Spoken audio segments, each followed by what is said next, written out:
Check, check, check, check. I'm good. I got nothing. You got nothing? You're not hearing nothing? Oh, you're not plugged in. Oh. That might be why. Plug it in, plug it in. Oh, there we go. Is that better now? Oh, man. Is that better now? So much better. Better like butter? You know, for it being 100 and something degrees. Get it, girl? Yeah. Yes. Yes. Oh, Luna. you've been working on that one all day. Man. Are we better now, baby doll? That's what happens when you chase that Amazon truck. She's delivering her own packages. Prime delivery. Good job, Luna Bell.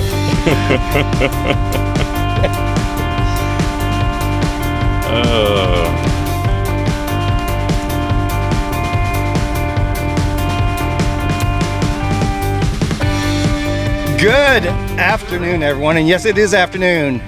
Deep in the heat of Texas.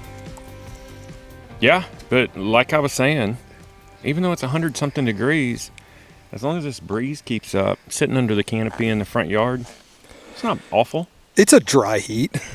Dry-ish. Ish. Dry-ish. But hey, welcome back to ShiftLess, the show that is about bicycles and dogs dropping the deuce. Bicycles only. And deuceage. Man, I do have bicycle talk today. I do. We got lots of bicycle talk and Yeah. presumably a guest, assuming all technology works and We're excited. emails come through, and looking forward to that in 40-ish minutes or so.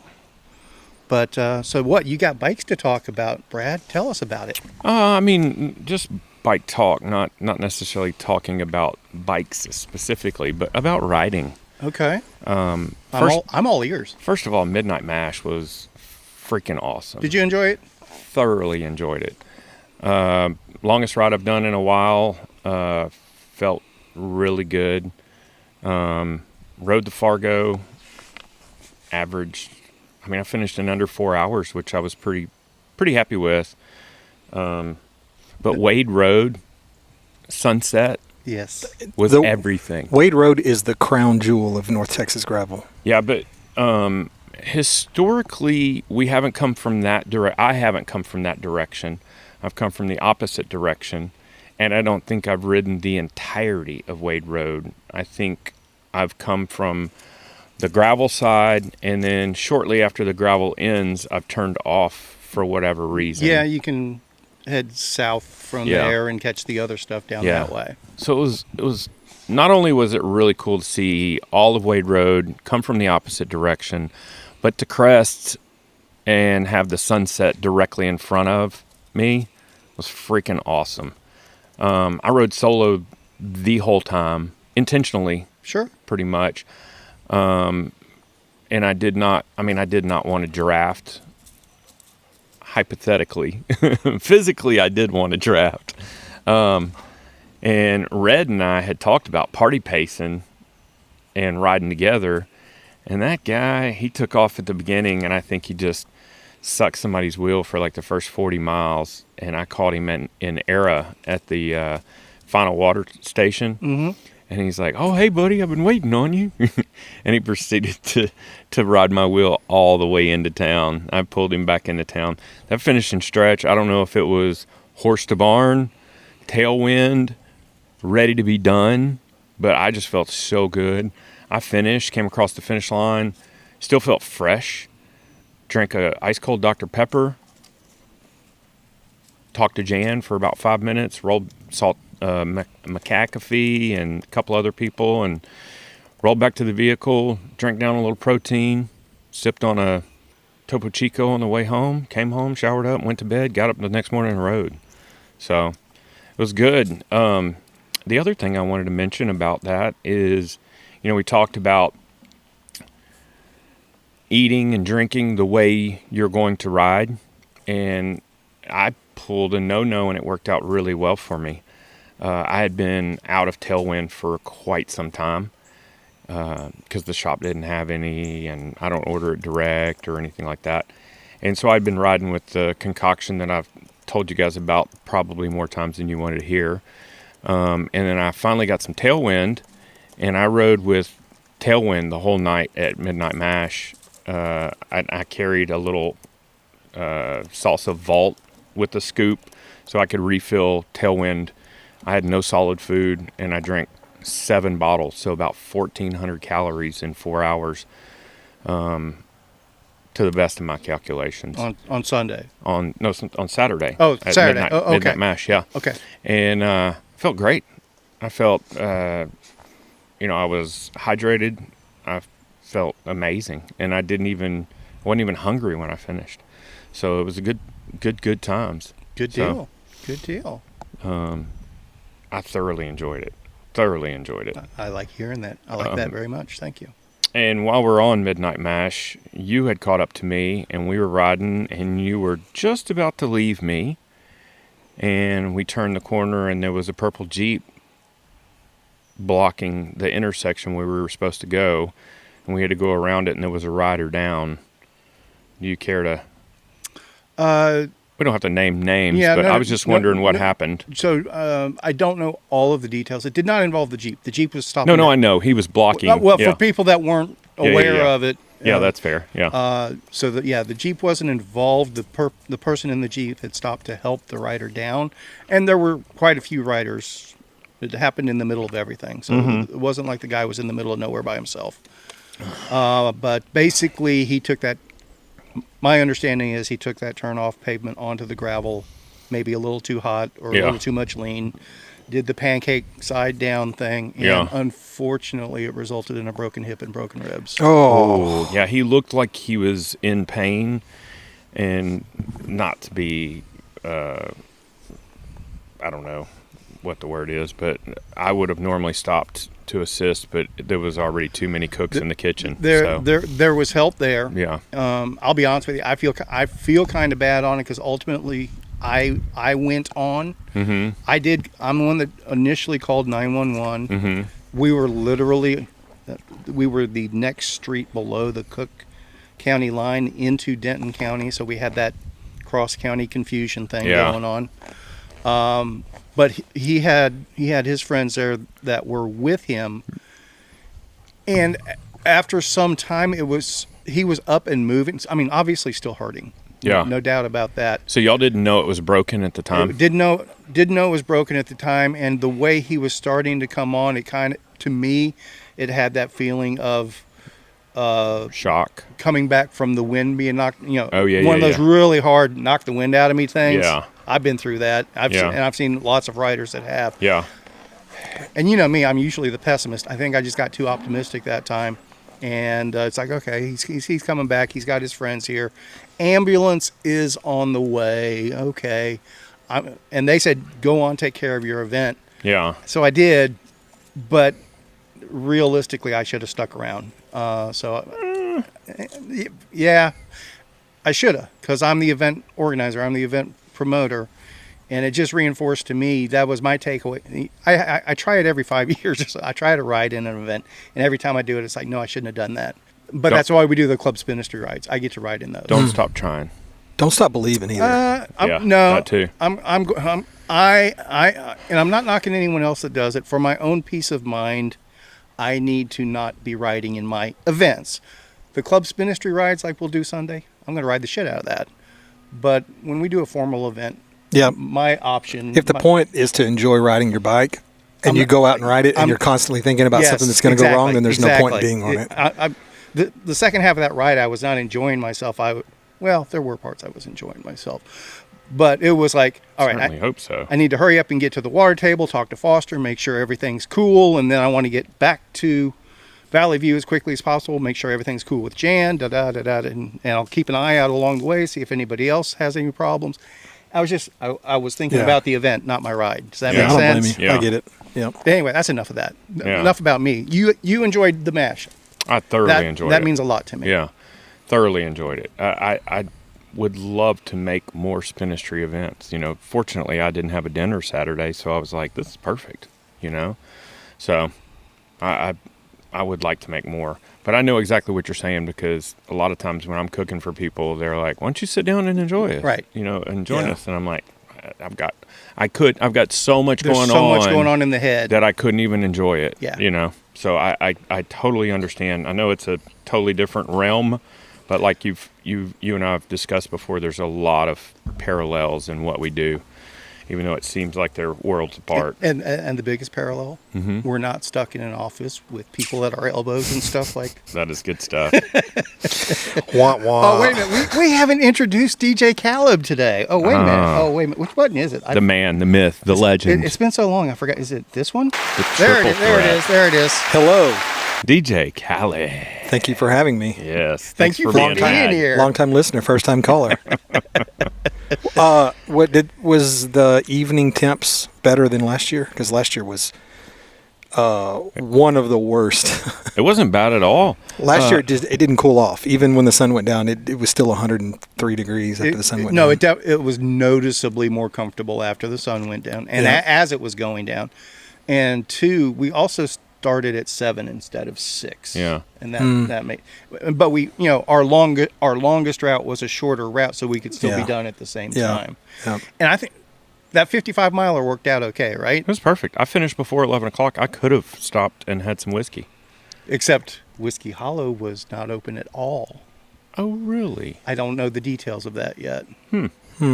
I don't know if they're shuttered or don't know. I was disappointed because I was looking forward to it. Because Red kept asking me, "Are we going to stop?" And I was like, "Nah." I said, "I got whiskey at the house." But did he wear ankle socks? Who? Red? I don't know. I wasn't looking at his ankles. You asked about the temperatures. Oddly enough, I did not sweat until well after the sun had set. It was interesting to me.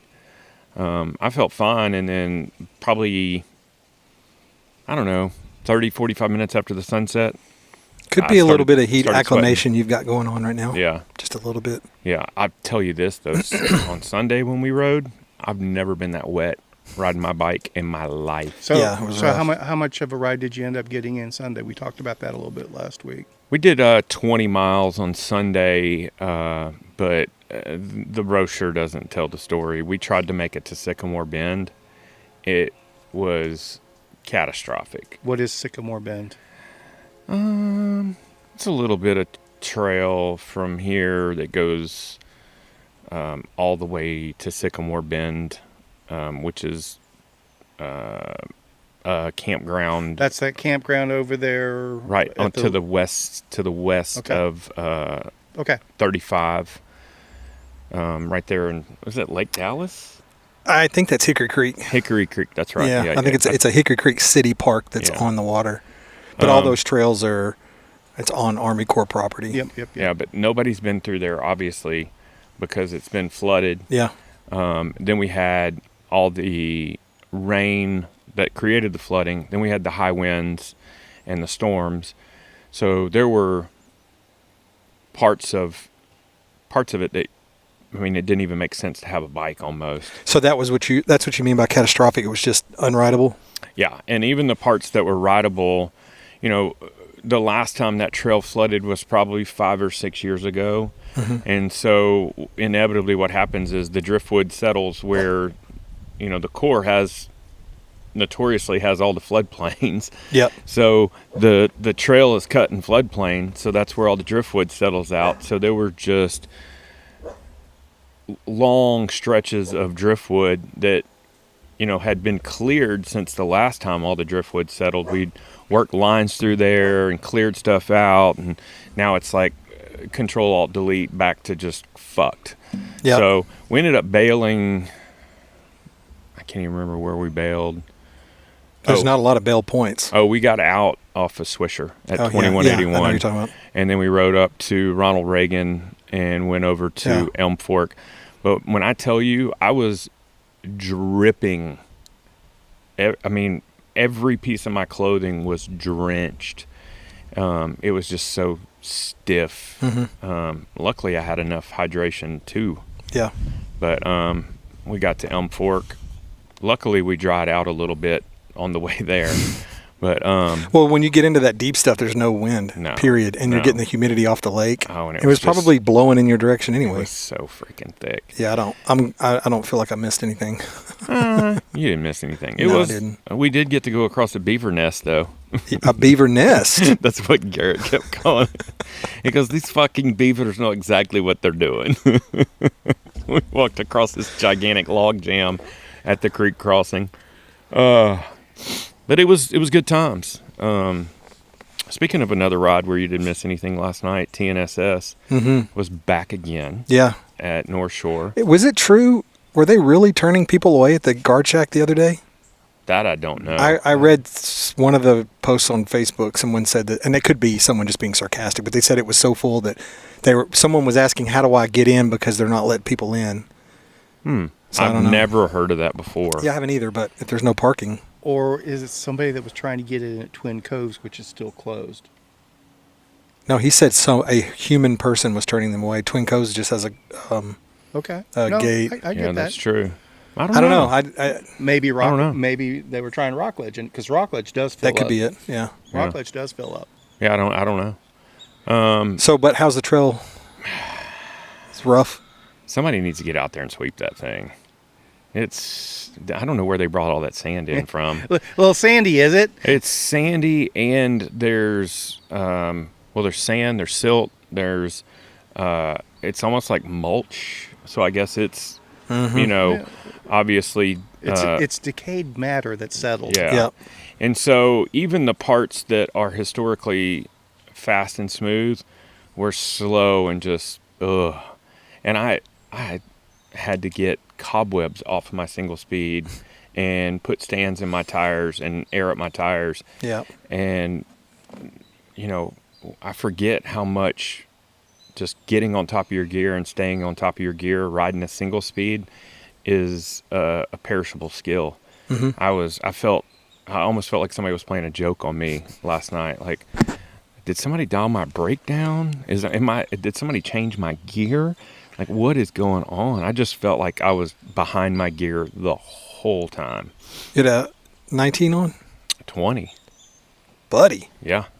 But the thing I was forced to think about is all the riding I've been doing, not all the riding, but a lot of the riding I've been doing is, the gear gets too hard, shift and stay seated. That's primarily what I've been doing. When you're in zone 2 training. Zone 2, that's what you're supposed to do. And only in the last week plus have I started making a conscious effort to climb, 70% of a climb and then click 2 gears harder, stand up and pedal a little bit to crest, just to start activating those muscles again. I did it a lot during Midnight Mash.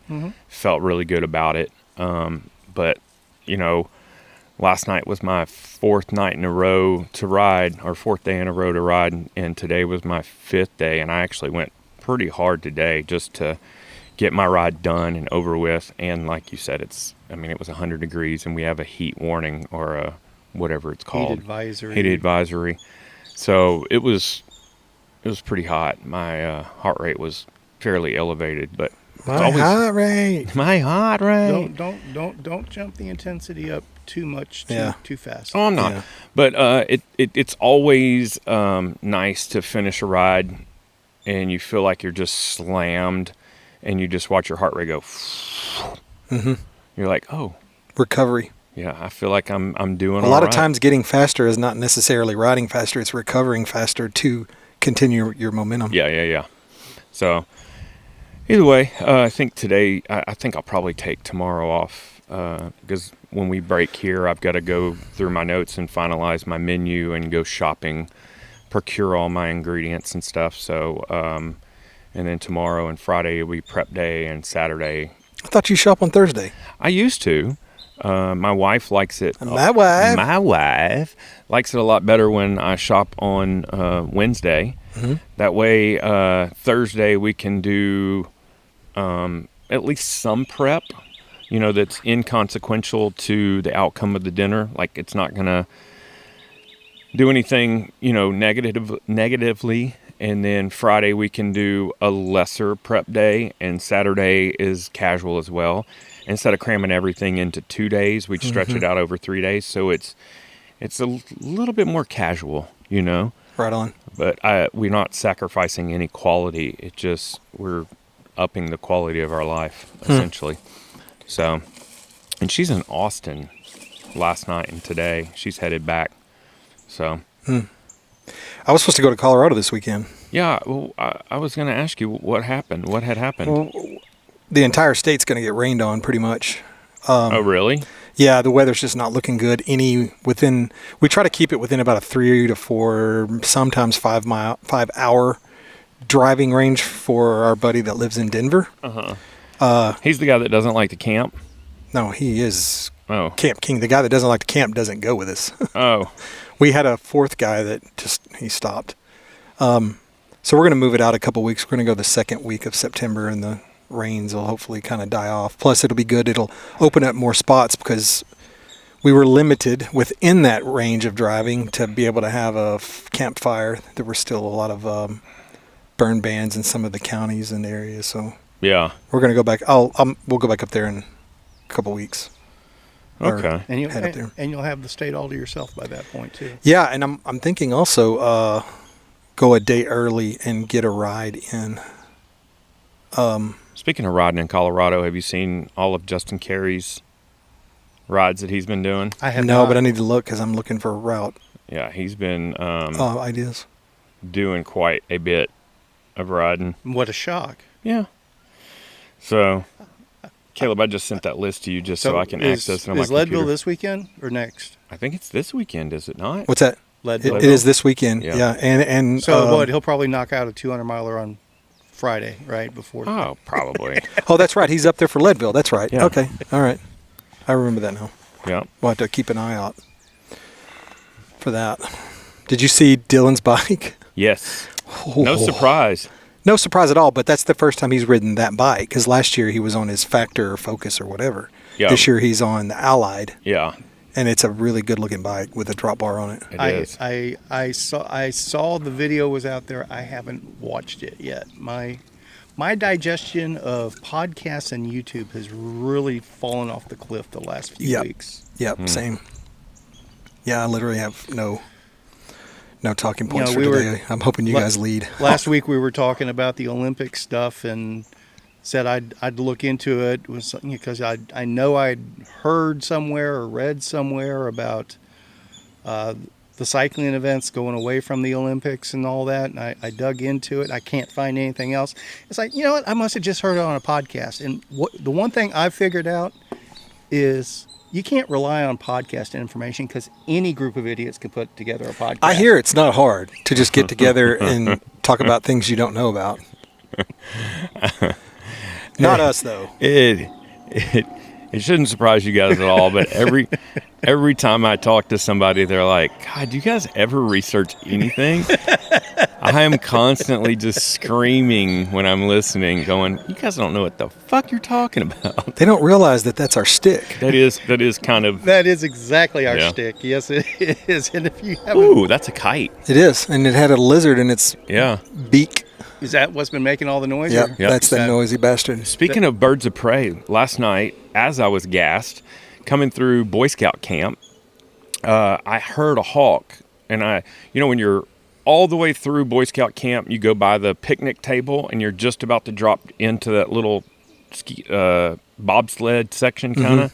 I look up and there's a hawk directly above me. There's And not a lot of room to look up. I stopped and took a picture of it. Okay, Yeah. all right. It's pretty cool. It's on my Strava. Okay. Pretty cool. I was pretty excited. Until we get into this list, that's all I have right now. I just wanted to get all my stuff out of the way. I do want to touch on a specific cycling related topic, and actually, it does roll back to the Olympics. Did y'all watch Kristen's race? Kristen Faulkner's race that she won? No, but have you heard her backstory? Yeah. It's been all over my social media feed. Okay, when you get a chance, watch the entire race. Okay. It's like the best actual race I've seen in years. So you're advocating for female sports now? If you want to take it that way, what I'm advocating for is smaller road racing teams and no fucking radios. Yes. That's what I'm advocating. Yeah. for. So we had this discussion a couple of weeks ago, maybe a month or so ago. You know, there's two different camps on radios versus not radios, and I've always been in the non-radio category. I get that there's definite benefits for radios, especially as far as the team is concerned, but it makes breakaways a lot less glamorous, you know, because there's way less tactic involved. Right. It's a lot more mathematical and calculations and stuff, and it kind of takes the surprise out of everything.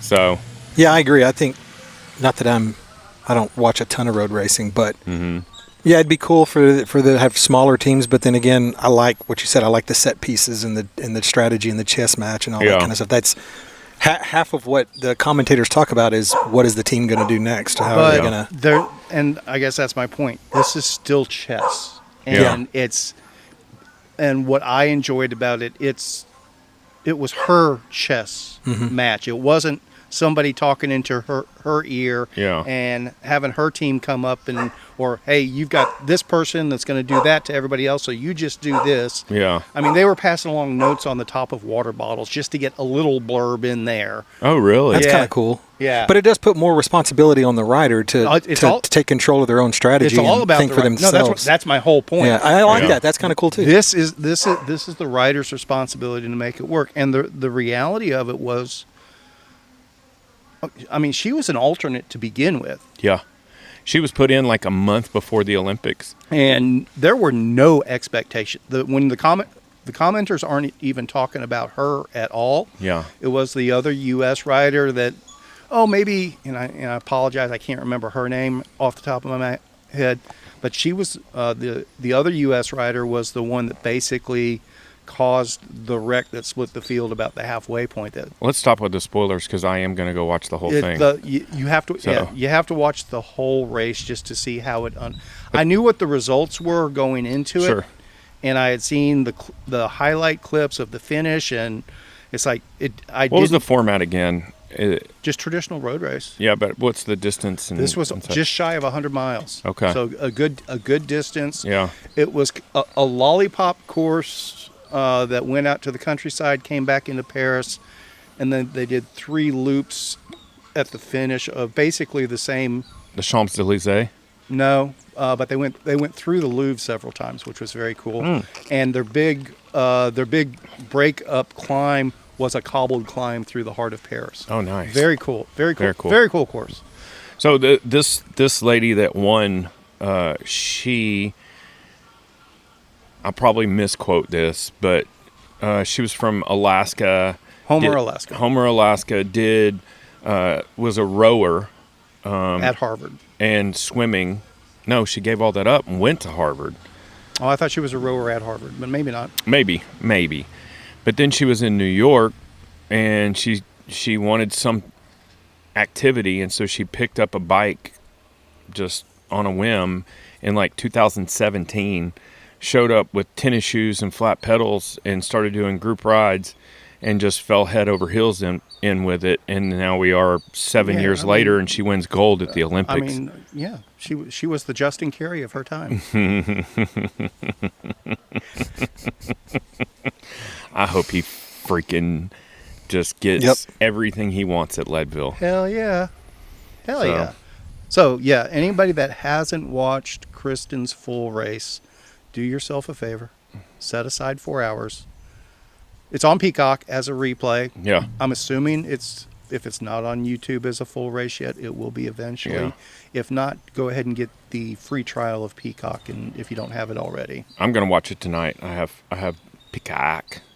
So it's not what a peacock says, but it's okay. I speak Peacock. Where do peacocks come from? Where do they come from? Yeah. Peacock eggs. What's their country of origin? They're not native to the United States. I think it's India. Is it? I want to say it's India. Have you ever seen an albino peacock? Yes. So beautiful. I wonder if there's a website where you can that's right. look for information. Y'all have Googleizers. Yeah.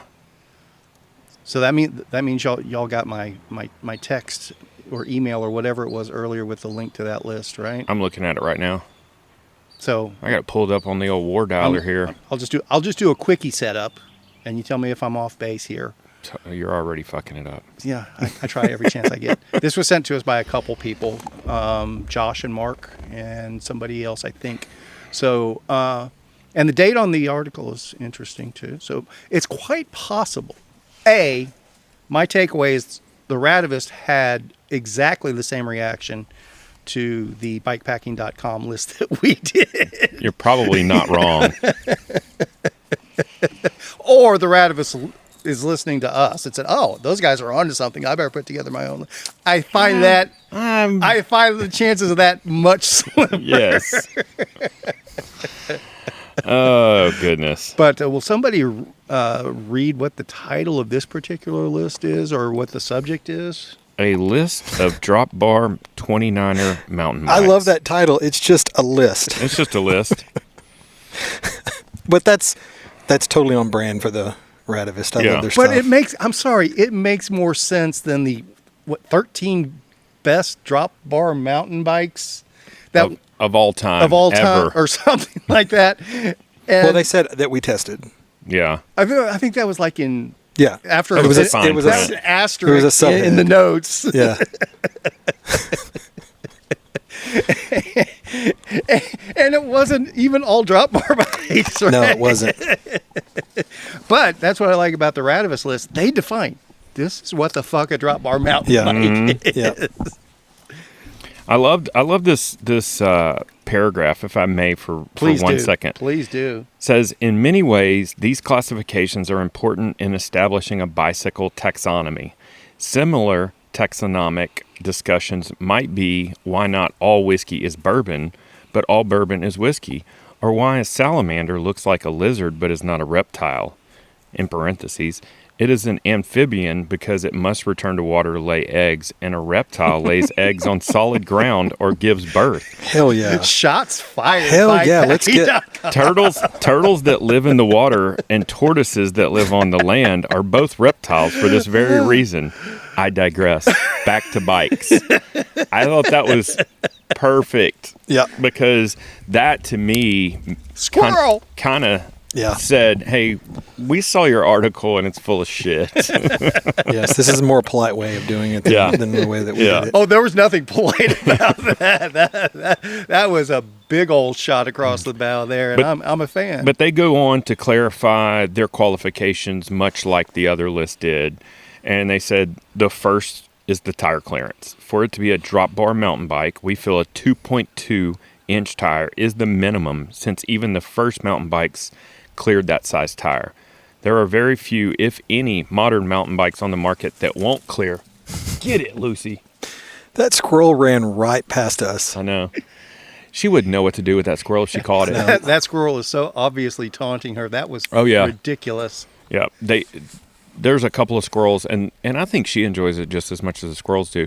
But the squirrel, I came out here one day, and the squirrel's just sitting just out of reach and just chirping. Yeah, yeah. Just chirping. Yeah, there's one that lives in our live oak tree in the backyard. Yeah. And it will run down the fence line and wait for Biscuit to follow her, and they just play chase back and forth. Speaking of which, did you hear us calling Biscuit Sunday morning? Oh, yeah. Yeah. Oh, yeah. Her ears perked up. She started woofing.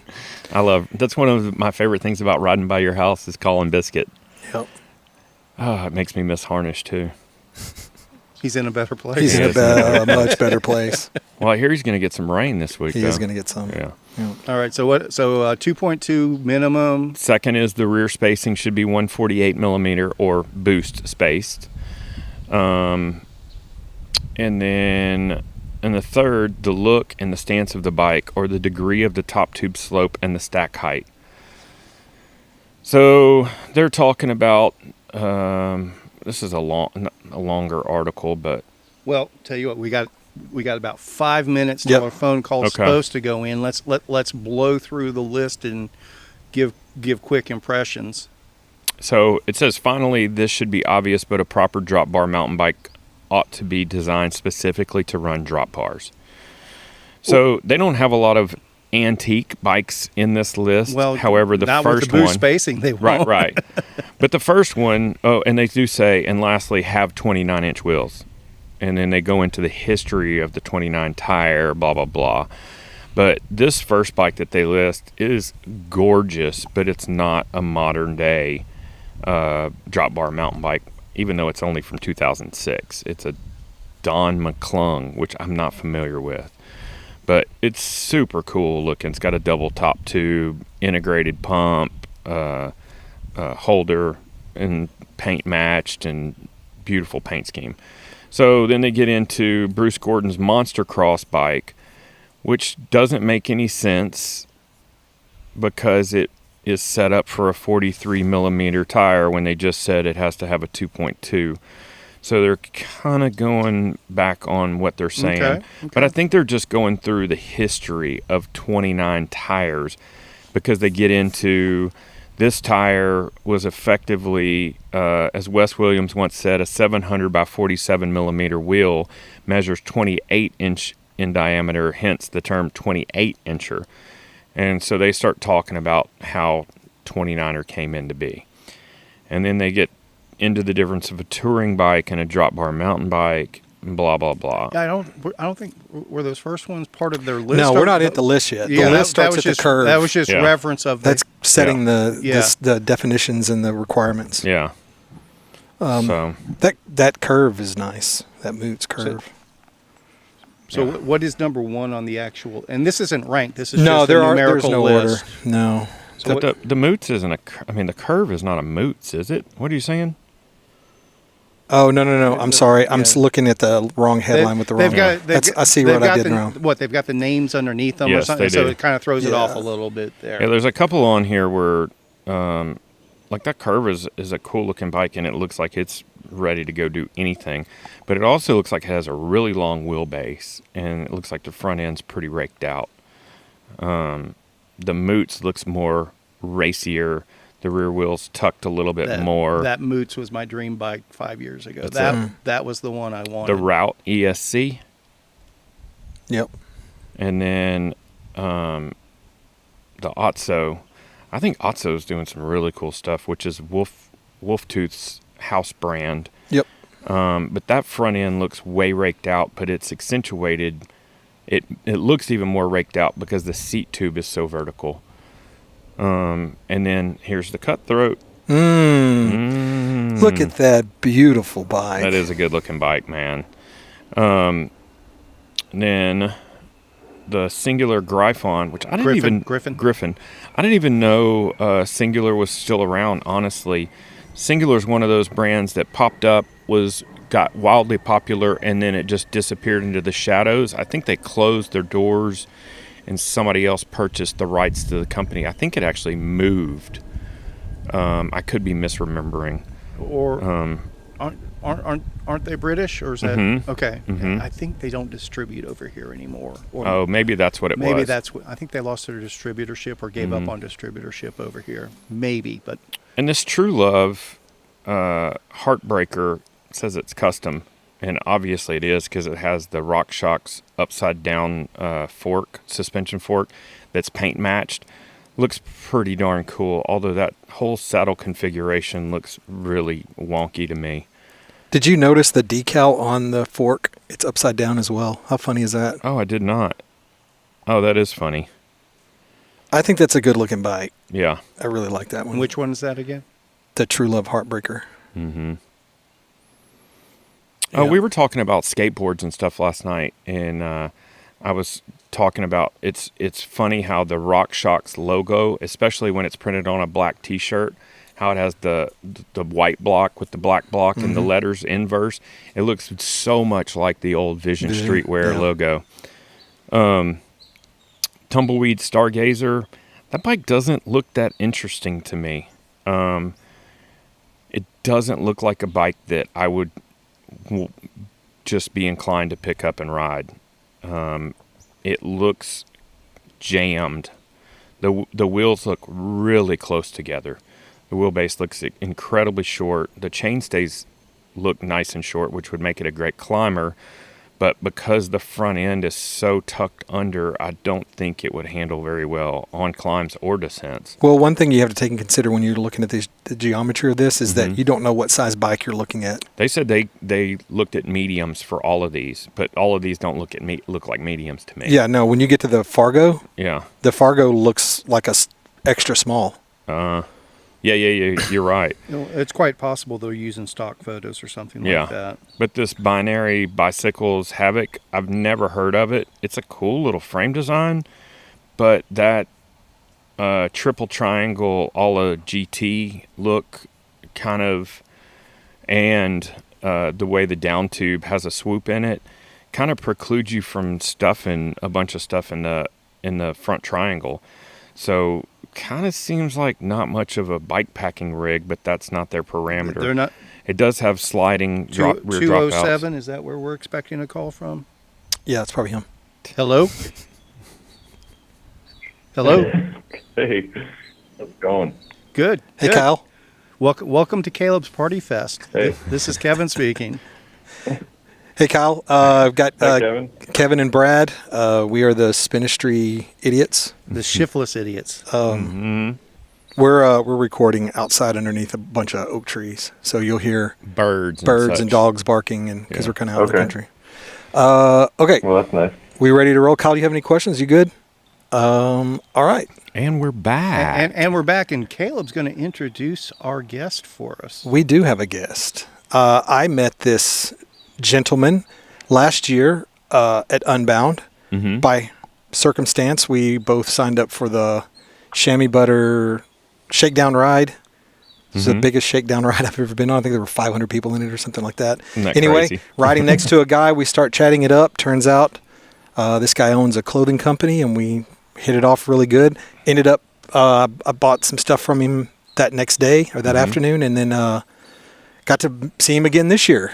Bought some more stuff from him, and super pumped to welcome to the podcast Mr. Kyle Rancourt from Pinebury Clothing Company out of Maine. Hey, Kyle, how are you? Hey, Caleb. Good. Thanks for having me. How's the? I bet the weather up in Maine's probably a little better than what we're having here. I bet it's not 107 degrees up there. No, I feel bad even telling you this. How beautiful it is here. It's like 75 and sunny today with a nice light breeze.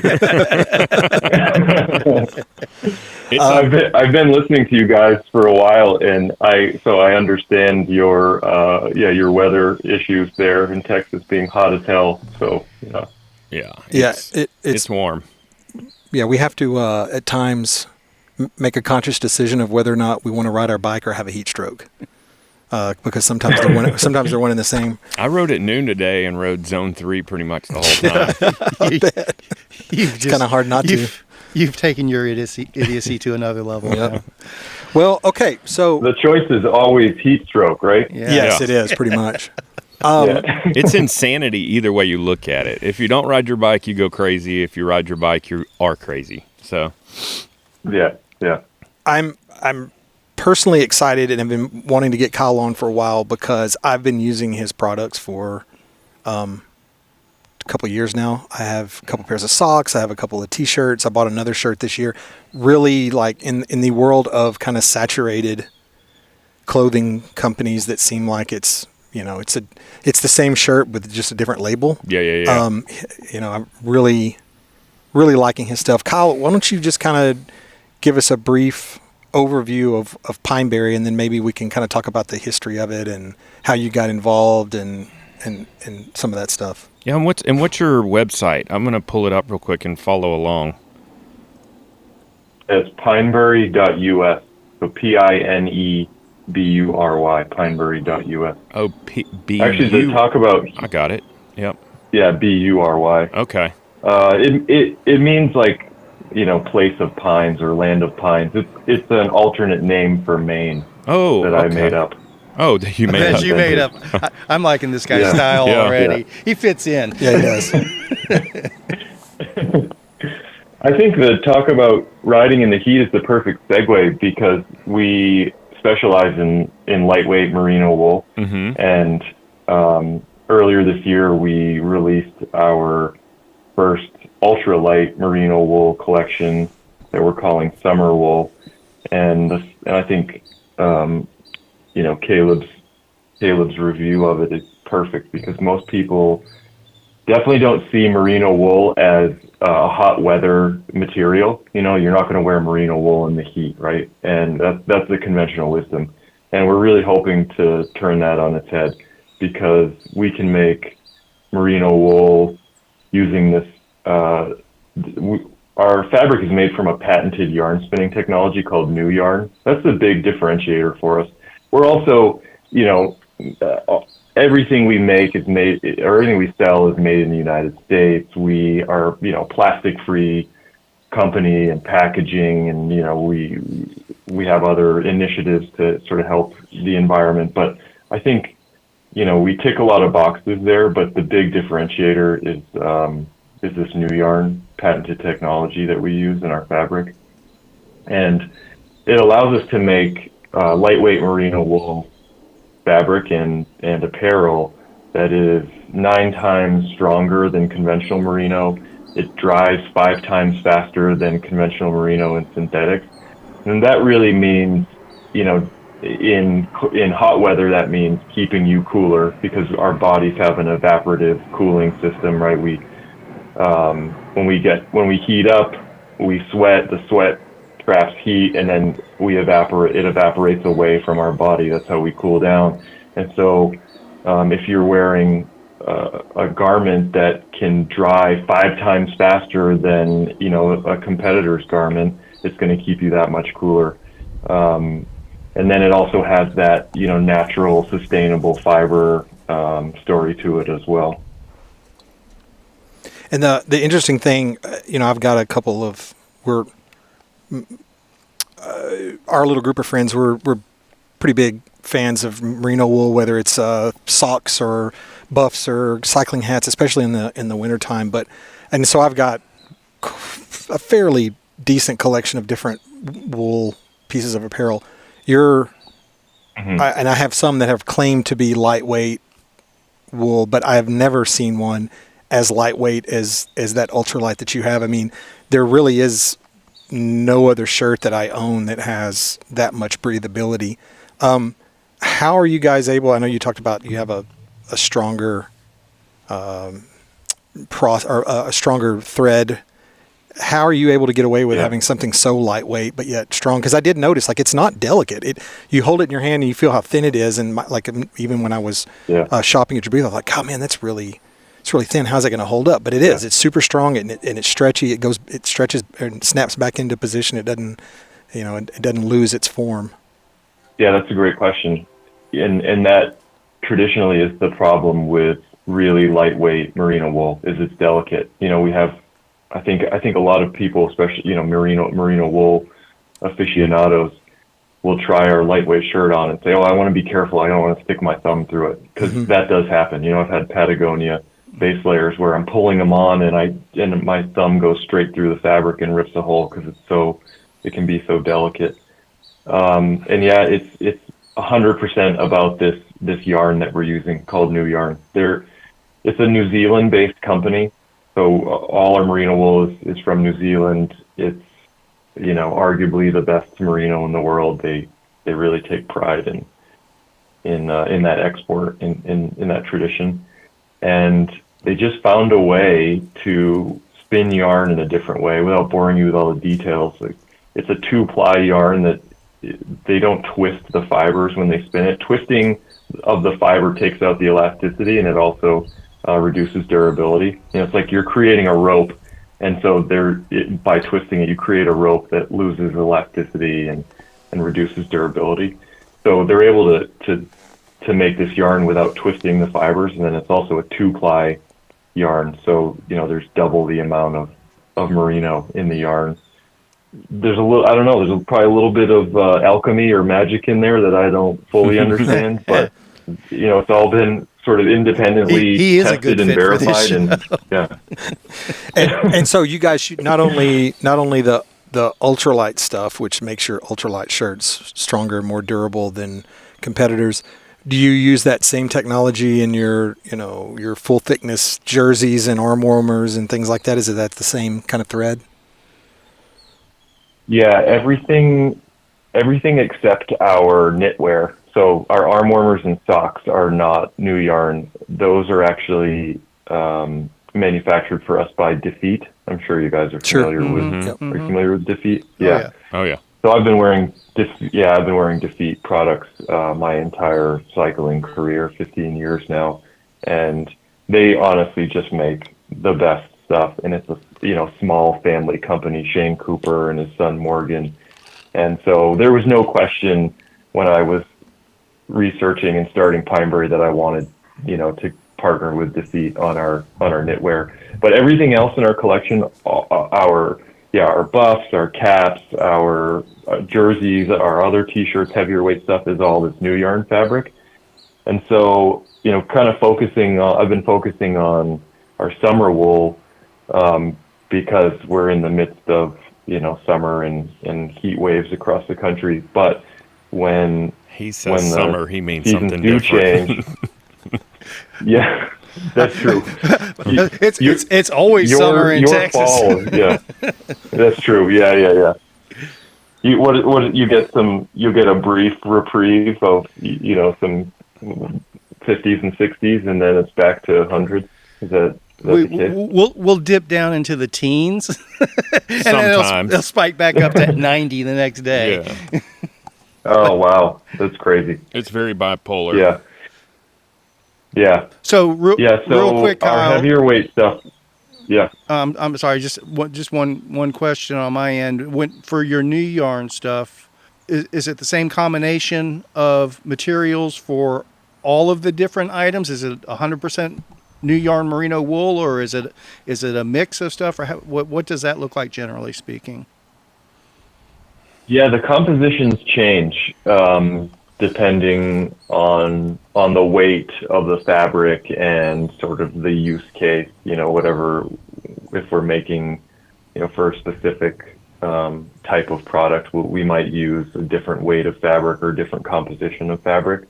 But so the general rule of thumb is like our heavier weight stuff, which is meant for, sort of, we have a midweight, which I believe Caleb has a couple shirts of our midweight, and that's really versatile. Kind of, you can wear it year round. It performs well in hot weather. Maybe it's not ideal, but it performs well in hot weather and cool and cold weather. And those are 90% merino wool, 10% nylon. And that nylon comes into play. It's what they call a performance filament. So you take a nylon filament and then you're wrapping merino fibers around it. And that's the technology of new yarn. That's what they developed. So all of their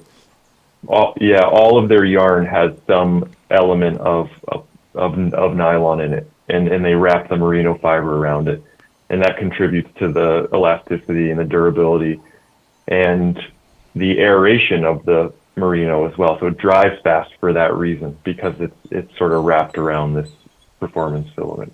And to be fair, pretty much any cycling clothing out there that's labeled as merino wool it's gonna have a mix of synthetics in there of some sort, correct? Or am I off base there? No, yeah, I'd say the vast majority are going to have, some lycra, nylon, polyester in combination with merino wool. 100% wool tends to be very delicate. It doesn't have a lot of elasticity. It doesn't typically do well with washing or drying. You don't see in performance wear, active wear, cycling apparel, you're not going to see a lot of 100% merino apparel. And I don't know that you'd want it. Exactly. Yeah. So when did we turn the corner between wool being notoriously itchy and wool being super soft against the skin? What was the turn there? Yeah, so that's the fineness of the merino fibers. So, and those are measured in microns. You know, it's like it's so tiny. I think I'm probably going to get this wrong, but like a human hair is something like 25 microns, and the merino wool fiber we're using is between 17 and 18 microns. So it's significantly thinner than a human hair. And anything under like 20 micron is considered superfine. Like, so 17 to 18 is a superfine merino, and that's how you can kind of judge the softness against the skin. Makes sense. You know, superfine merino. Yeah, merino fibers have these little barbs in them, microscopic barbs, and the bigger the fiber is, the more you're going to feel those barbs poking into your skin.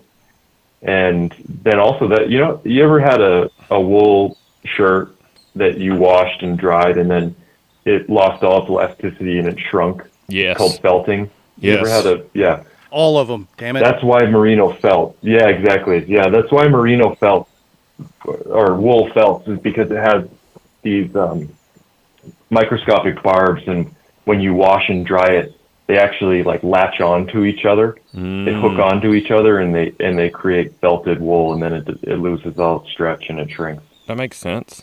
The pain. Yeah. So we glossed over your origin story, and I'm really interested in that. Have you been a Maine resident your whole life? Yeah, mostly. I went to college in Milwaukee, Wisconsin, and then I returned home and joined the family business, which is typically probably one of the more interesting aspects of my origin story. I come from a shoemaking family. My grandfather was a shoemaker in Maine. Very cool. That is so cool. That would be a cobbler. Yeah. That would be a cobbler, correct? Yep. No, a cobbler is a shoe repair person. Okay. Yeah. See, we're just idiots over here. Man, learn something new. So we've got an expert on board. Excellent. Yeah, very common misconception is that a cobbler is a shoemaker. They are a shoemaker can be a cobbler, but a cobbler is a shoe repair person. Like if you wanted to get your shoes resoled, you know, you bring them to a cobbler. Okay, very cool. Yeah. So what kind of shoes? So then leather, dress, and casual shoes. We actually just made, for the fourth or fifth time, we made the shoes that the U.S. Olympic team, their ceremony shoes, like the outfits they wear in the opening and closing ceremonies, we made the shoes for them. That's flipping cool. Yeah, that's really cool. I have an affinity for handmade boots and shoes, so I have a couple of pairs of Lokis. I don't know if you're familiar with those, out of England, and then I have a couple of pair of Oak Streets, which are out of Chicago. I love the whole Horween, Chrome XL, and I nerd out on leathers and all that, and the different lasts and all that. So that is very interesting to me. So we use primarily Horween leather, like Chrome XL is our most common leather that we use. And then what do you have? Which style do you have from Oak Street? Is it like one of their boots, or is it a pair of loafers? I think it's trench boots. Oh yeah. Yeah. Okay. Yeah. So we my family has a factory here in Maine. We're one of, only a handful of shoe manufacturers left in the country. And what's the name of that company? We make shoes for. Shout out that my company last too. name, Rancourt. Okay. Yeah, Rancourt and Company. Yeah, handmade shoes made right here in Lewiston, Maine. So we make shoes for a lot of brands. So Oak Street is like one of those brands. We don't make all of their shoes, like the boots that you mentioned. They're made somewhere else, but they have like a line of loafers and camp box and sort of the traditional Maine styles that we make. And same like the Team USA shoes are actually a partnership with Ralph Lauren, with the brand Polo Ralph Lauren. Very cool. So we make the shoes for them as well. Yeah. So did you guys make the old school Polo Sport boots that were so popular that had the strap on them? No, we started working with Polo in like 2010. Okay. And it was pretty limited. Like we were making, some boat shoes and loafers and things. And then over the years, it's really expanded into more. But yeah, we haven't been making shoes for them that's still 15 years. But we've had relationships with brands and stores and such for 30 years, 40 years. So I don't want to sidebar this too hard relatively- into shoes because I could nerd out Yeah, so yeah. much. I have So let's transition. So how did you evolve from the family shoe business to Pinebury Merino woolwear? Yeah, we can't forget this is a bike podcast. Yeah. That's all we ever talk We'll about. save the Handmade shoe. podcast. We'll save the shoe conversation for shoeless. Be our next podcast adventure. Yeah. We'll have Joe. There we and go. Jack The on. spin-off. I fell in love with cycling. I think is where it started. There we go. I after college. Yeah. I mean, you guys know the story. I'm sure we probably all share a similar story. But after college, I started competing in triathlon and very quickly realized triathlon was kind of nerdy and that cycling was way more fun and cool. And and stopped running and swimming and just rode my bike. Did you ever piss on your own saddle? Oh my God. That's I a love yes. that you asked That's that a question. yes. Listen, I'll give you a really great brief story. So my second triathlon that I ever did, somebody had told me like, oh, you might have to just piss in your pants because you can't stop and pee. And it wasn't even, it was the only time it happened. And it wasn't even in the race. I had gone to the course to like pre-ride and stuff the day before. And I did the swim and I went through the transition and I was like treating it like race day, like going full speed, got on the bike, realized I had to pee. And I'm like, well, I guess this is it. I can't pull over. Like, what if this happens during the race? I got to practice it. And I pissed myself on a pre-ride of the course, not even during the race. Yeah. And it like ran down my leg into my shoes. It was like, it was the dumbest, it was the worst thing ever. Like, why did I do that? As an ex-mechanic, I used to loathe working on triathlete bikes because they always just were rancid. Oh boy. Yeah. So- So I gave that up pretty quickly. So you transitioned from tri to outright road racing, or just bikes in general? Cyclocross and road. Yeah. And then in mountain biking, I don't race mountain bikes, but I love it in mountain bike as well. I do it in gravel now, but yeah, initially cyclocross and road. And we used to ride gravel on our, like this is 2012, 13. I remember like road season would end and we'd go out and ride our cyclocross bikes on the dirt roads around here. And before we had a name for it, it was like we were doing gravel, but nobody called it that. Yeah. And we were running 33 or 34 millimeter tires, thinking like we had these, massive tires we needed for riding dirt road. Well, they were bigger than 24s and 28s, so yeah. Oh my! We were racing on 23s. I remember when I first started racing, there were people on 21s, but 23 was the standard. And you would pump it up to 120 psi. Yeah. Yep. That was fast. Yeah.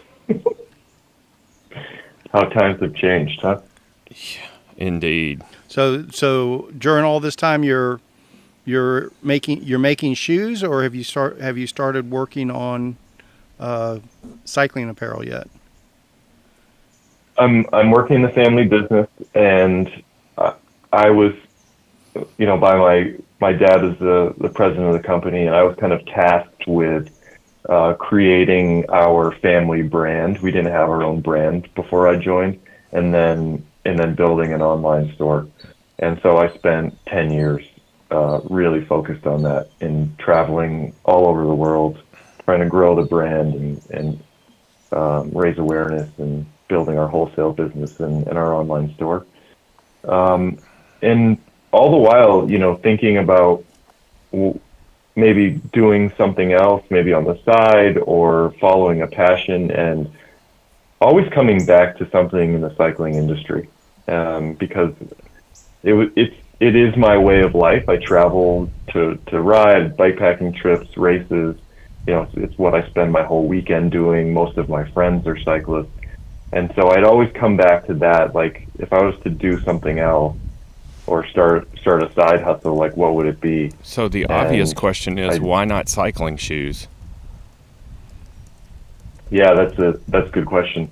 I thought about it, of course, and I kind of came to the conclusion that I really want whatever I was going to do, if it was going to be in the retail space or apparel, soft goods, I had to make it in the United States, because that's such a huge part of my family's story and our tradition is making things here close to home. And it's really important to me to sort of preserve that as much as I can.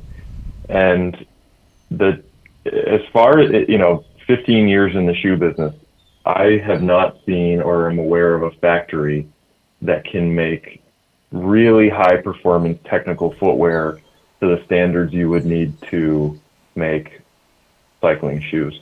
Okay. I think, a sort of commuter or casual shoe is definitely a possibility. And I will say there have been some conversations between, my dad and myself about doing that, maybe a collaboration Pinebury with the Rancourt shoe brand at some point. It's That not would in be the works, so cool. but definitely a conversation. That would be super Yeah. cool. It needs a ShiftLess logo. Yeah, we'll do a shiftless collaboration cycling shoe. Yeah, commuter shoe would be awesome. No doubt about it. Yeah. Yeah, so I mean, there's a reason why 95% of performance cycling shoes are made in, China or Vietnam. That's where the technology is now. And then you have a very small portion being made in Italy. But that's it, right? So, Yeah. and that's just not interesting to me. I'm not interested in pursuing something like that. But apparel Totally on the other understand. side, Yeah. Yeah. yeah. Apparel, on the other hand, there are still factories here, and I'm working with them who can make really, really nice stuff, performance activewear, small companies doing it at a really high level, all over the U.S. So it's kind of what, and then I started to fall in love with merino wool as well, and that was another motivating factor. After you got away from those triathletes, you found merino wool, right? Yeah. Yeah, exactly. So did you know I was finding that that's all I wanted to wear. Did you know you wanted? I mean, did you have the idea or the thought of I may want to start a apparel company, or did you love merino wool and decide what can I do with this with something I love and connected those passions? Like, what's the origin story behind Pinebury? Yeah, I started with the cycling apparel idea first, and thought I would just make, a range of products, some out of synthetics, polyester, lycra stuff, and then have a little bit of like a merino wool collection.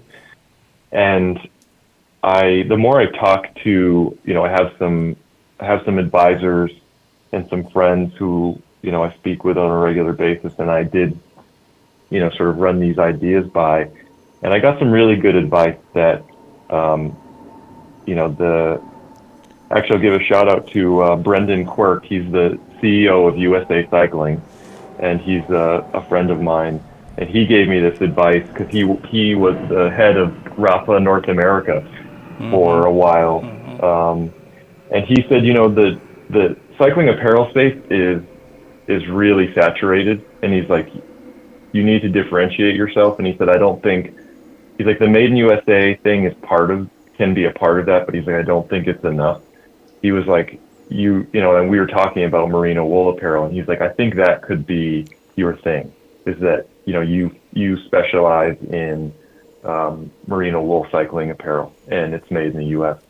And that's for me when the light bulb went off. I was like, I think that is my thing. Like, I don't see anybody doing that. And then when I discovered this new yarn stuff, I also found out that there was nobody. We were the first company in the world to use new yarn in cycling specific apparel. So that was another differentiator for us. So you get the idea, you want to work with merino wool. How do you, without giving away trade secrets, how did you how did you execute it? You decide you want to do it. You get in contact with these companies. You find. I'm sure you had to do quite a bit of travel to just even locate these factories and things like that. I mean, I'm sure that was a lot of work. It is. I think that's one of the most challenging parts of starting an apparel company is sourcing. And, fortunately I have 15 years in the footwear industry, which is, our shoe company, the family shoe company, is it's fashion adjacent. So we have a lot of friends and contacts in the apparel industry. Mm-hmm. And so I just started asking friends for favors or to meet with me or schedule a call and telling them what I was planning to do. And do you know where I could get this made? Or, can you give me a name or a phone number, an email at a factory or for a pattern maker or, anything. I just started calling and meeting with people, going to factories. And, I would talk to a pattern maker and she would give me the name of a factory that she worked with. And, that factory ended up making my first collection. And that was like, I got her name from a friend through who had worked with a factory that had worked with her. It was like this whole network, that all came together to help me, find my partners. And it's not easy. I think, I spent 15 years in the footwear industry and in retail, and I definitely, I'm only 2 years in to this project now. Did you say and I think about this all the years? time. Yeah, so we launched our online store a year and a half ago, but I've been working on Pinebury as a project for 2 years. Okay. And I think about this all the time. Like if somebody without my experience were to try to start a brand, it's got to be impossible. Yeah. I mean, it's really hard. Yeah, it's really hard for me, and I had all this experience, and it's still challenging. So definitely not an easy. It's like one of the dumbest. It's probably like one of the worst businesses. Welcome to the passion of working in the cycling industry. Yeah, it's not the best time to start a new clothing company because the industry's not doing that great. But there's also a lot of competitors out there. Where do you see yourself fit in from? And I know you and I have chatted before about different things. I'm in branding, I'm in advertising and things like that. Where do you feel like your brand fits in as in comparison to other groups or other companies? Yeah.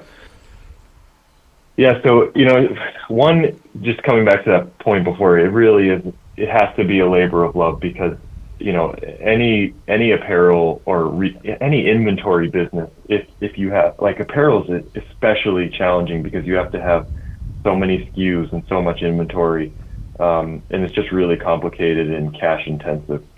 So it's a labor of love. I love making things and making things of quality that people care about and love to wear. That brings me honestly great joy. If I make something, design and manufacture something here at home, and then somebody's like, I love this. It's like my favorite shirt or it's my favorite cycling jersey I have. That's why I do it, honestly. Because there's really, if I didn't love it, it wouldn't be worth it. In terms of where we fit in, so we're definitely on the high end. We're not a luxury brand. I don't put us in that Rafa, MAP, Pas Normal, echelon of high, luxury European cycling brand. Our prices are marginally lower than theirs, but that's really just because it's expensive to make things in the United States, and wool's expensive. It's one of the most expensive fibers or fabrics that you can use, and so we're on the high end. Our aesthetic, our brand sort of aesthetic is has this kind of retro vintage look, very minimalist. There's not a lot of branding on it. There's almost no branding on it. Our colors are very subdued. We have this sort of earth tones and very muted color palette that is inspired by our environment here in Maine. I really take my cues from like what are the colors of the season that you'll see on a long mountain bike or gravel ride or something. And then the other part is like I'm trying to carve out a niche in the gravel space. I love gravel cycling. It's mostly what I do these days. Obviously, there's a ton of momentum behind it, and a lot of people are doing either really long single-day rides or multi-day rides, and merino wool is the best for that kind of riding. Yeah. Yeah, I do. Totally. I really do. As a designer and creative, I love the fact that you guys are limited on colors. You don't have a shirt in 12 different colors like a lot of people, like, MAP or Rafa or whatever, and there's not major huge branding on it, and it's kind of the keep it simple stupid, but I think it's really classy, and I don't know if this is your intention, but to me it seems like, obviously you guys want to, as the years go by, you want to improve your product, but it doesn't seem like exploratory innovation is the priority. It's finding something that's simple that works really, really well and making that kind of a cornerstone foundational element that you have in your kit, as far as clothing goes, because if I want to go and get the best baseball glove, I go and I get a Nakona, or if I want this pair of boots, you go and you get to this company because they've been doing it for however long, and it's the same, not necessarily the exact same. They've been doing it for 100 years, but there's a legacy in that product, and I feel like that's where kind of Pinebury may fit in. Is we're really, really, really good at the thing that we do, and we're not trying to overcomplicate things, and I think that's what makes it. I think that what makes the product so good. That's absolutely correct. I think that's a really insightful statement. And what I would say is, I'm trying to find our hero product. We're not a cycling fashion brand. We're not going to have, a dozen new styles in 10 colors every season. Like, we have one shirt and one jersey that I love, that are our best sellers right now. And we'll probably keep those in the collection forever. Like in 10 years, you can still buy that exact same jersey or T-shirt in that color. And maybe each season we try like one or two new colors of that jersey or that T-shirt, but it's not going to be 10, and we're never going to get rid of that thing. Like, it's totally it's a new brand, so I can't say we're a heritage brand, but the goal would be to some point be a heritage cycling brand where people are like, I have this, our Rangeley short sleeve jersey in Atlantic blue is our best selling cycling jersey. And yeah, I hope in 10 or 15 years, people will be like, I bought one of those 12 years ago and it finally wore out, and I just bought another one and it's exactly the same as I remember.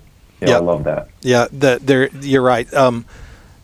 That jersey would have fit in perfectly 10 years ago, and it's going to fit in perfectly 10 years from now. It's I think it's the word timeless. we're all looking for is timeless. Yeah. Everything on your site is very timeless, which is a great thing, because like you said, it's not going to be something that you buy and you're tired of 3 years from now going, I can't believe I bought that color or whatever. Nothing is off-putting or situational or whatever. So forgive my ignorance, Kyle. This is Kevin. I'm the one here without a laptop in front of me, so I'm not able to look at your site. I'm just playing and solitaire. Believe it or not, most of the people listening to this aren't looking at your site at the moment either.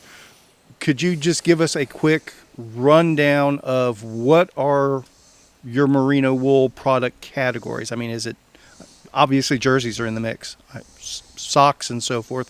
What are your items right now, generally speaking? Yeah, totally. And thank you guys for those really kind words about the product and the brand. I truly appreciate it. So we have a collection of cycling jerseys, traditional full zip with the 3 pockets on the back, in short sleeve and long sleeve in 3 different weights. So we have our ultralight summer wool, our midweight, which is our most versatile, and then a heavier weight, which is still quite light. But that's another sort of aspect of new yarn, is that you get 35%, essentially 35% warmer by weight than conventional merino. So we have a heavy, what we call our heavyweight jersey, which is still like a midweight that performs really well in cold weather. And then in those same categories, we have short sleeve and long sleeve t-shirts in a few different styles. We have a handful of accessories, from merino wool caps you can wear under your helmet or hiking or running, neck gaiter / buff, to be worn on the bike or off, arm warmers, socks in different weights of wool, all merino wool. And we are about to release a new hooded sun shirt. That's been our most requested product. Thank you. Yes. Very cool. Yes. If I didn't hear that, I was going to say, I need a hooded sun shirt. Hell yeah. We will be it. impatiently waiting for that to be launched so we can send you all of our pesos. Mm-hmm. One of the things I do love about This is, save me a 2XL in each color. A 2XL. Hey, I am what I am. you want them loose. I mean, the sun shirts, you don't want them super tight. What I love about the T-shirts is, and a lot of companies don't do this, the tail is a little longer in the back. So when you're leaning over, you're not constantly mooning people, or if you ride bicycles commando like I do, you want something to kind of cover up your your dirty bits. That's another one. No, I don't do that. That's gross. Yeah, we made that's a little nod to the cycling heritage there. The tees are a little bit longer in the back, and you have like a curved hem, like a jersey. So when does the hoodie come out? We're working, in a week, hopefully. We're just waiting on inventory to come in. Yeah. Well, I'm not going to send my cart just yet then. So wait a week. What is your design and product development methodology? Is this, are you the guy staying up till 3 o'clock in the morning with a mad scientist idea, sketching it out, or are your vendors saying, "Hey, we can do this. Have you ever thought about that?" What is your process like along those lines? And before I forget, we are working on bib shorts as well. That was going to be my next. Oh, dude. Yeah. So hopefully we're looking at probably early October on those, and it's going to be a midweight merino wool, so perfect going into the fall and winter. Very cool. The design development process, everything other than the socks, is designed from scratch in-house. So most of it, they're my ideas, and I'll either sketch something or, mock it up in a graphic design program, and then send it over to the pattern maker, and they create the pattern. But I also have an employee who's a really good artist and Adobe Illustrator expert, and so he'll mock things up and sketch them for me. He does a lot better job than I do. And then we just send them over to the pattern maker, and it's amazing how quickly these things can come to life. So the hooded sun shirt was like, I started seeing them in the market. People were asking us about it because everyone loved it.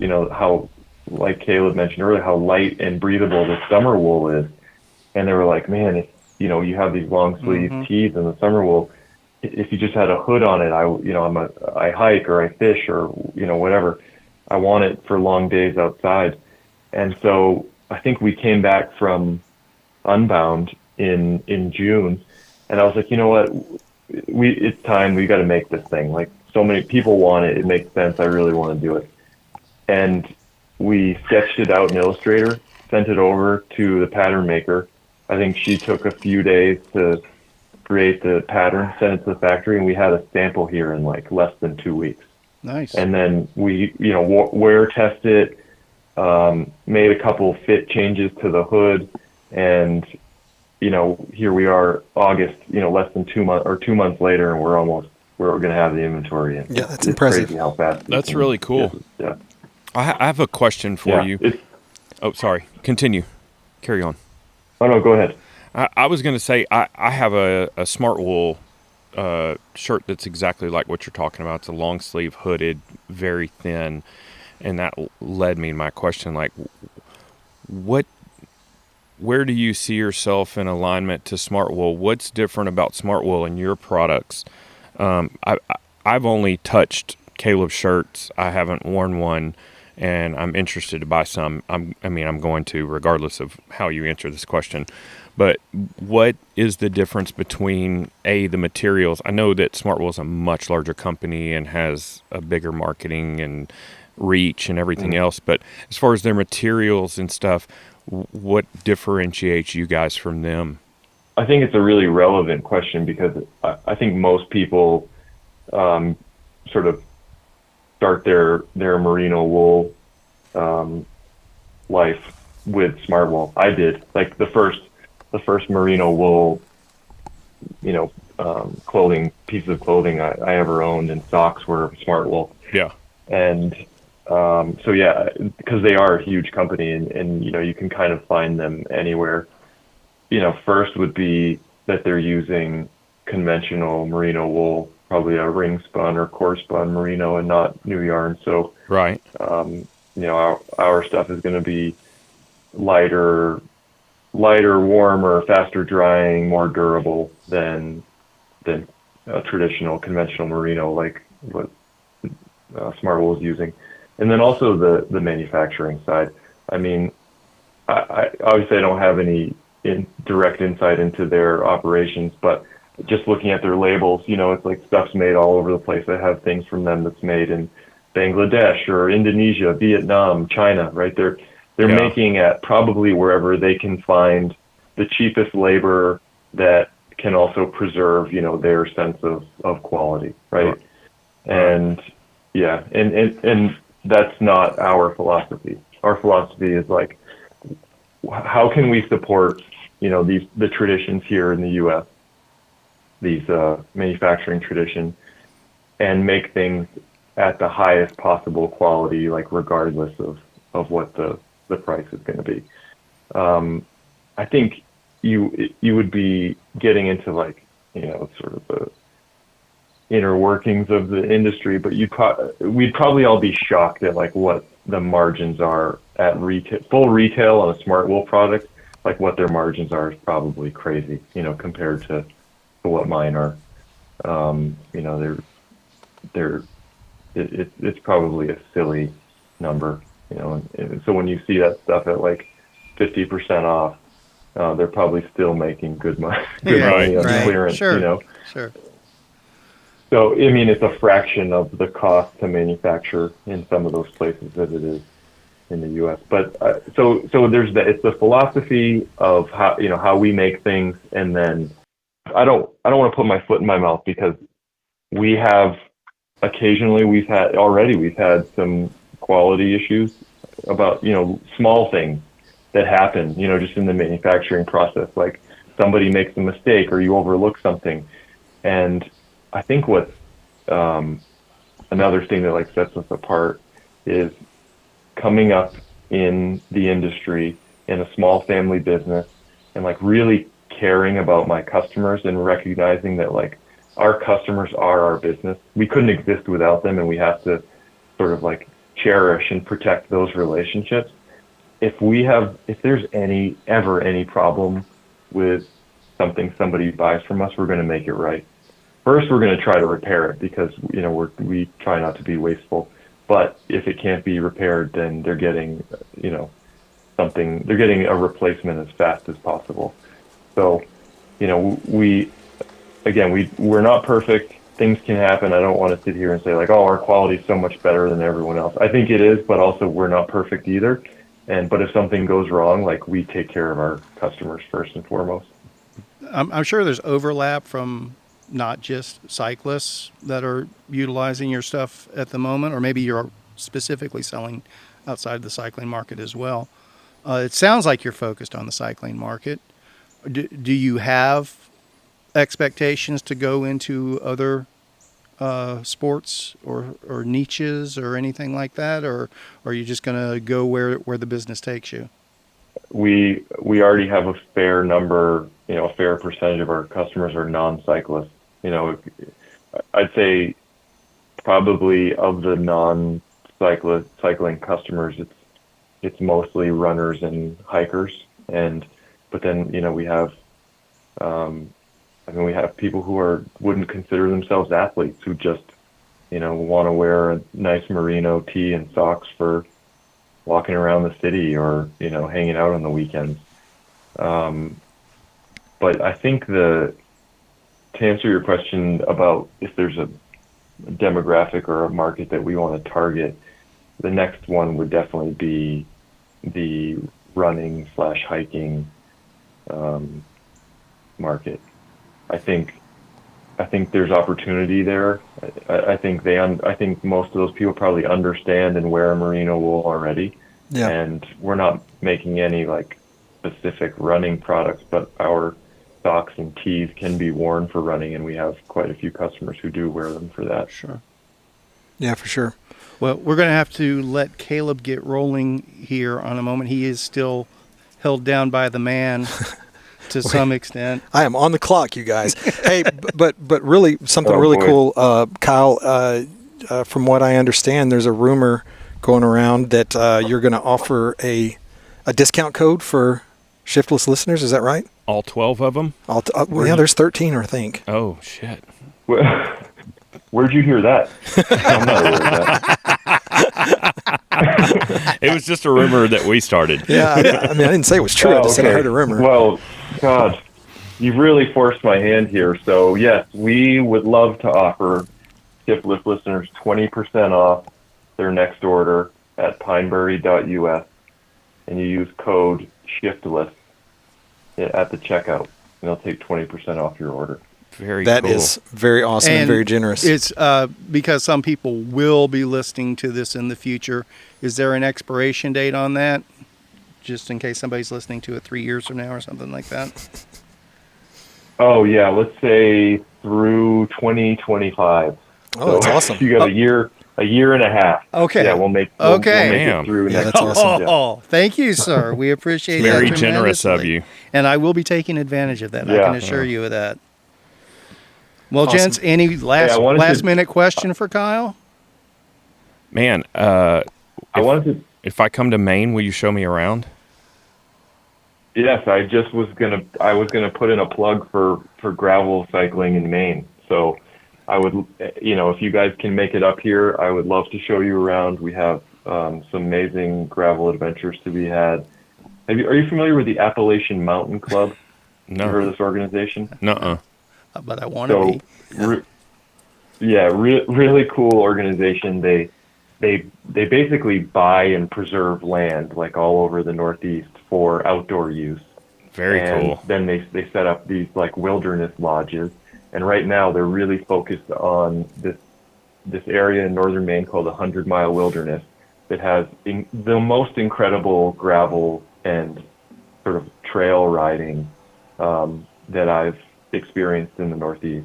And they have these wilderness lodges that you can stay at and ride, go up there for 3 days and ride all, hundreds. I think we need to be in Maine in August of next year for a multi-day adventure. We should, for real, put something on the calendar for August of next year so we don't have to deal with the shit.